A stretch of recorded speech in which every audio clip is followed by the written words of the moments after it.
नमस्कार, आप देख रहे हैं राष्ट्रहित टीवी। आपके साथ मैं हूं अंकिता। महाराष्ट्र में इसी साल के आखिर में विधानसभा चुनाव होने वाले हैं। अक्टूबर नवंबर में विधानसभा चुनाव होने की पूरी संभावना है। चुनाव नजदीक देख सभी पार्टियां अपनी अपनी रणनीति बनाने में जुटी हुई हैं। लेकिन महाराष्ट्र में महाविकास आघाड़ी से पहले सीएम चेहरे को लेकर अब सीट शेयरिंग को लेकर अंदरूनी मतभेद भी सामने आने लगे हैं। सीटों के बंटवारे को लेकर तो सीटों की डिमांड को लेकर महाविकास आघाड़ी में पेच फंस गया है। इसकी सबसे बड़ी वजह यह है कि मुंबई की विधानसभा सीटों को लेकर उद्धव ठाकरे ने सबसे बड़ी दावेदारी पेश की है। दरअसल मुंबई की 36 विधानसभा सीटों में से उद्धव ठाकरे की पार्टी 21 सीटों पर लड़ना चाहती है।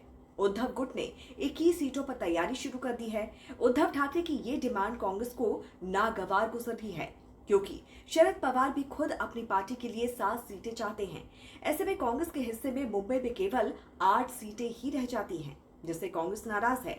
अब आपको बताते हैं कि मुंबई की सबसे मुख्य सीटें वो कौन सी हैं जिन्हें शरद पवार ने मांगा है।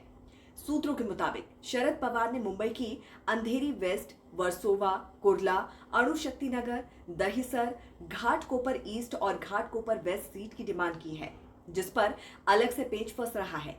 ऐसे में सीटों को लेकर महाविकास आघाड़ी में महाभारत होती दिख रही है। कोई पीछे हटता नहीं दिख रहा है। हालांकि बड़ी बात यह है कि मतभेद के बावजूद गठबंधन के नेता लगातार विधानसभा चुनाव में एमवीए की सरकार बनाने का दावा करते नजर आ रहे हैं। कांग्रेस के वरिष्ठ नेता बालासाहेब थोराट ने दावा किया है कि एमवीए महाराष्ट्र विधानसभा चुनाव में 288 में से 180 से अधिक सीट पर जीत दर्ज करेगा। आपको बता दें कि महाराष्ट्र में महाविकास आघाड़ी में कांग्रेस, उद्धव ठाकरे की पार्टी शिवसेना, यूबीटी और शरद पवार की नेतृत्व वाली एनसीपी यानी कि एसपी शामिल है। महाराष्ट्र में लोकसभा चुनाव 2024 के दौरान महाविकास आघाड़ी यानी कि एमवीए में शामिल दलों ने काफी अच्छा प्रदर्शन किया।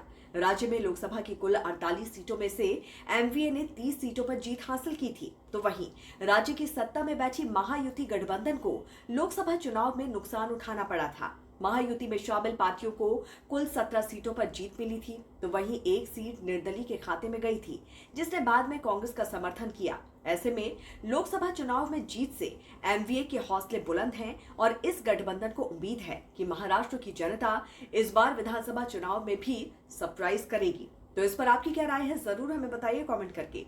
जुड़े रहिए राष्ट्रहित टीवी के साथ। नमस्कार।